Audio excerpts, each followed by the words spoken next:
செய்தி வெளியீடு எண் 253. நாள் 18/6/2026. நீர்வளத்துறை. செய்தி வெளியீடு.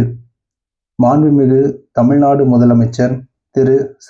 ஜோசப் விஜய் அவர்களின் உத்தரவிற்கிணங்க திருப்பூர் மாவட்டம் அமராவதி அணையிலிருந்து ஆற்று மதகு வழியாக தாராபுரம் நகராட்சியின் பொதுமக்கள் மற்றும் கால்நடைகளின் குடிநீர் தேவையினை பூர்த்தி செய்யும் வகையில் 19/6/2026 முதல் 23/6/2026 முடிய 4 நாட்களுக்கு 224.64 மில்லியன் கன அடிக்கு மிகாமல் அமராவதி ஆற்றில் தண்ணீர் திறந்துவிட அனுமதி அளித்து தமிழ்நாடு அரசு ஆணையிட்டுள்ளது.